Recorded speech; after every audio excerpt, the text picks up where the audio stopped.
Boa noite, senhor presidente, senhoras vereadoras, nobres pares, público presente, internautas. Quero começar falando um pouquinho dos trabalhos. Na semana retrasada, nós iniciamos uma pesquisa, né, online para tentar melhorar um pouquinho a questão da minha legislatura, né? Utilizei uma ferramenta de um grande site, né, que é uma ferramenta grátis, e é possível você direcionar um pouquinho dos trabalhos. Então, através da pesquisa, eu agradeço, muita gente participou, e aí eu consigo, através dessa análise, direcionar um pouquinho o trabalho, né? Então, falando um pouquinho dessa pesquisa, um dos grandes pontos que surgiu, as pessoas pediram para que eu fizesse um resumo de como é o trabalho do vereador durante a semana, né? Muitas vezes eu tenho conversado com algumas comunidades, né, reunido alguns grupos, e as pessoas ainda têm muitas dúvidas. Essa semana uma pessoa me perguntou por que o vereador vai ter um aumento de 10% e o funcionário público só 4%. Menos que 4%, na verdade, né? Então, ali não era só a questão do papel de defender a notícia do não salário do vereador, mas, mais do que isso, a gente poder esclarecer a população. Eu acredito ainda que, através da educação e da participação popular, nós teremos um resultado diferente. Então, eu quero já começar o meu discurso dizendo que eu sou a favor, sim, dessa proposta que o Eduardo fez, e daqui a pouco eu explico por que sou a favor da CPI. Então, o resumo da semana, primeiro iniciando os parabéns aí ao Encontro de Motos. Quando a gente reúne muitas pessoas num local só, alguns riscos ainda existem, não é? Então, muitas pessoas têm dúvidas de como a gente pode melhorar a questão da segurança. Infelizmente, no sábado à noite, a gente estava lá um pouquinho, e infelizmente algumas pessoas não conseguem ter a dimensão do respeito ao próximo, né? Então, fica aí a dica aos nobres vereadores, né, o Macaxeira, o Marcos Ferraz, que vai estar o evento na próxima semana. Eu acredito que talvez a entrada precisa ser revista a maneira com que as pessoas adentram ao parque, não é? Acho que um mínimo de revista, pelo menos o vereador Florentino, que é especialista, talvez um policiamento ostensivo preventivo, acho que é o nome que vocês usam, né, para que, de fato, os malandros fiquem longe dessas situações. Também ontem, um grande evento da instituição, né, o Lar da Caridade, e aqui eu vou dizer só um nome, que é a atual presidente, a Vilmar Menezes, cumprimentar todos os participantes ali, os voluntários. Eu tenho trabalhado muito no terceiro setor, e para vocês terem uma ideia, além do número alto de desempregados que a gente encontra, né, nas nossas famílias, dos nossos amigos, também diminuiu a quantidade de pessoas que fazem doação. Então, essas entidades que vivem da doação, elas também precisam de ajuda. Então, muito louvável e muito agradável o ambiente ontem da festa lá. Pode colocar a primeira foto, Soninha? Eu vou ganhar tempo um pouquinho nas fotos. Então, semana passada, o final do meu discurso foi na terça de manhã, né, final da nossa sessão, e aí, naquele mesmo dia, eu fiz uma reunião com o secretário da Educação, o Gilberto Lorenzon, e eu fui lá discutir 3 temas principais. Fui fazer essa ponte de apresentar para eles a ONG Tecoff, que é aquela ONG que, através de um trabalho comunitário e uma associação, eles fizeram com que costureiras da cidade de Hortolândia montassem uma empresa, não é? E essa empresa, ela tem uma economia, em média, de 7 milhões por ano de economia no uniforme. Então, esse mundo é muito pequeno. Essa moça da Tecoff trabalhou aqui em Vinhedo em 98, ela fez um voluntariado, e ela conhece o Gilberto Lorenzon. Então, fui levar essa proposta para eles ali. Também a gente falou de um outro tema que semanalmente nos chega essa informação, e a gente fica muito preocupado, a questão da creche, a falta da creche, não é? Então, eu conversei com algumas professoras ali, pedagogas, especialistas, e é comum a necessidade e a vontade que nós temos, que, de repente, Vinhedo poderia ser um marco aí no nosso país, de ser a cidade que trataria a creche, ou a vaga na creche, como a vaga na educação infantil, por exemplo. Deveria ser uma regra. Tem criança para ir creche, tem que ter uma vaga automática. Eu acredito que seria um grande diferencial. E eu fui falar também com eles, fui levar, na verdade, oferecer a minha ajuda para eu poder participar um pouco mais na questão da inclusão da pessoa com deficiência, principalmente nas escolas, não é? Nós temos cerca de 185 casos considerados inclusões, não é? E, além disso, nós temos também uma necessidade de cerca de 300 pessoas. Então, a partir do momento que você assume o poder técnico, vamos chamar assim, ou você assume a sua expectativa, fica muito melhor. Então, fui muito bem acolhido lá, acredito que dá para fazer uma parceria. Pode colocar outra também? Um outro assunto que, infelizmente, está muito atual é a questão da Cracolândia em São Paulo, não é? Nós tínhamos marcado já essa reunião ali, o pessoal da equipe do Choca, né, as meninas que nos acolheram. Eu trouxe o senhor Hélio e o Danilo, eles vieram fazer uma proposta. Na verdade, é que a gente possa trazer o Cartão Recomeço para a cidade de Vinhedo.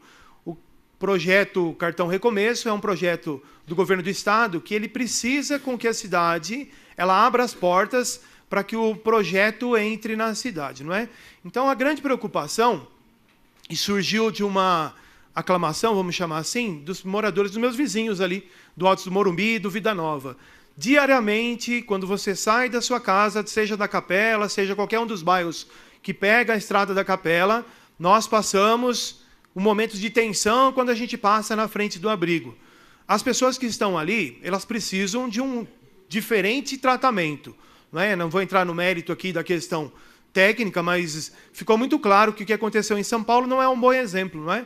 Tinha até uma boa intenção de eliminar a Cracolândia, porém, você só tirou de um lugar e jogou para o outro. Então, o doutor Hélio ali, na verdade, doutor não, o senhor Hélio, ele é um psicólogo, ele tem 26 anos de trabalho no Instituto Padre Haroldo. O Instituto Padre Haroldo, ele existe desde 1978, ele tem alguns projetos, por exemplo, o projeto Prevenção e Educação, projeto Acolhimento Institucional, projeto Recuperação de Dependência Química. Através desses projetos já existentes, é possível, através dessa participação das pessoas, do corpo técnico, de pessoas preparadas, nós não deixarmos com que esse ser humano, né, essa questão de ação social, de saúde pública, chegue num problema mais grave. Então, fizemos esse início também, e agora a secretaria vai tocar o assunto. Pode passar?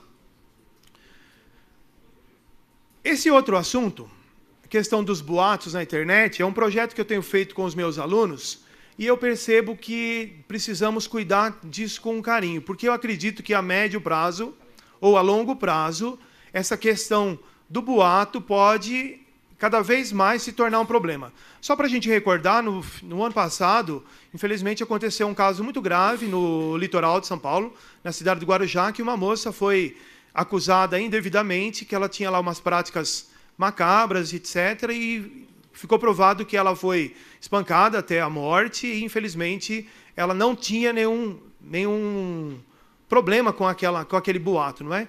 Então, a minha sugestão, eu falei um pouquinho com o Gilberto Lorenzon, mas eu queria pesquisar um pouco mais. Então, só para a gente ter uma ideia, tanto o governo federal, o legislativo, a Câmara dos Deputados federais, Câmara dos Deputados estadual, elas têm trabalhado na questão da criminalização. Na verdade, já é um crime, né? Os advogados que me suportem aí na informação, mas você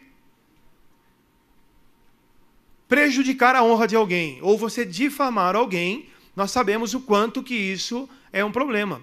E talvez a gente precise rever as nossas atitudes, porque muitas vezes aqui próximo da nossa cidade a gente vê isso. Semana passada, um caso no Altos do Morumbi, talvez vocês tenham ouvido, uma pessoa inocentemente recebeu uma mensagem por WhatsApp e reproduziu, e aí rapidamente o Vizinhança Solidária sofreu uma pressão muito grande ali, porque todo mundo queria saber o que estava acontecendo no Altos do Morumbi, e não era do Altos do Morumbi. Então, mais uma sugestão ali também para a Secretaria de Educação. Pode colocar outra foto?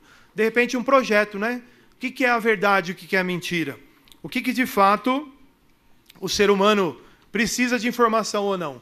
Então, eu vou encaminharei à Secretaria da Educação alguns projetos que estão em andamento, e aqui na nossa casa também, para que a gente pense, talvez, assim como lição aprendida, as pessoas passaram a usar cinto de segurança quando a multa foi instituída, talvez seja um caminho, não é? Quando as pessoas, de fato, entenderem.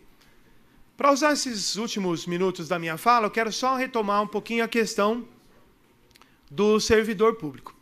Estou vendo aí a presença de muitas visitas, senhor prefeito, senhores secretários, sejam bem-vindos à nossa casa. Que bom que vocês vieram participar conosco. É importante nós discutirmos juntos o bem da nossa cidade, não é? Então, Então, primeiro falando um pouquinho da questão do funcionário público. Muitas vezes eu tenho ouvido, quando me pronuncio na Câmara dos Vereadores, se o meu discurso é totalmente contra o Poder Executivo, muitas pessoas me cobram dizendo o seguinte, falam assim, mas então você é a oposição. Se eu fizer um elogio ao Poder Executivo, aí algumas outras pessoas estão preocupadas, parece time de futebol, né? Não, você não é mais oposição. Então precisa ficar muito claro que ou a cidade se move em favor do funcionário público, não é? Desde um decreto, desde uma participação popular, desde uma decisão, mas ou a gente pensa de fato na população, ou a gente vai ficar empurrando com a barriga. E não é mais possível nós aceitarmos o que está acontecendo na nossa cidade. No meu modo de entender, eu acho que está muito claro que cada vez que a gente traz aqui uma informação, seja uma denúncia, seja uma informação comprovadamente errada, a ideia é que a cidade cresça. Não é? Então, quando a gente está aqui cobrando algumas posições, é porque a gente quer o melhor para a cidade de Vinhedo. É preciso respeito na opinião de cada vereador, como a gente tem falado aqui. E o respeito passa por uma simples atitude. Não tem que tentar mudar a cabeça de outro vereador. Eu acho que é muito claro isso. Não é? Todo mundo tá já calejado aí nesses 5 primeiros meses. Então, bem objetivamente, a CPI, no meu modo de entender, ela é uma ferramenta interessante. Eu fui pesquisar aqui nesses nossos 10 minutinhos ali de intervalo. A CPI, segundo o jurista José Nilo de Castro, ele acentua o seguinte: poder da Comissão Parlamentar de Inquérito provém diretamente das normas constitucionais. E no plano municipal tem-se a extensibilidade, como vimos nas regras do artigo 29. No meu modo de entender, é muito claro que é necessário uma CPI por um simples fato. Poderíamos falar da questão dos altos salários na hora extra, poderíamos falar da falta dos medicamentos, poderíamos falar dos medicamentos que ficaram no hospital, poderíamos falar da questão da negociação salarial com o servidor, que infelizmente a gente falou aqui desde o final do mês de fevereiro e foi se estendendo para que no final do prazo da negociação do dissídio. Poderíamos falar aqui da questão, como o Edson PC falou bem, a questão dos contratos, não é? Seja o contrato para os carros alugados, seja o contrato que, de fato, a gente vê uma tentativa da municipalidade de economizar algumas coisas. Mas eu não vejo uma ação concreta quando se muda em gestão. Eu tenho falado aqui todas as sessões. Se você quer economizar na gestão pública, precisa diminuir cargo de confiança, precisa diminuir o número de secretários. É muito claro isso, é matemática. Para completar o meu raciocínio na questão da CPI. Hoje, o cidadão é um agente ativo, cobrador e questionador, mesmo porque é ele o dono da República.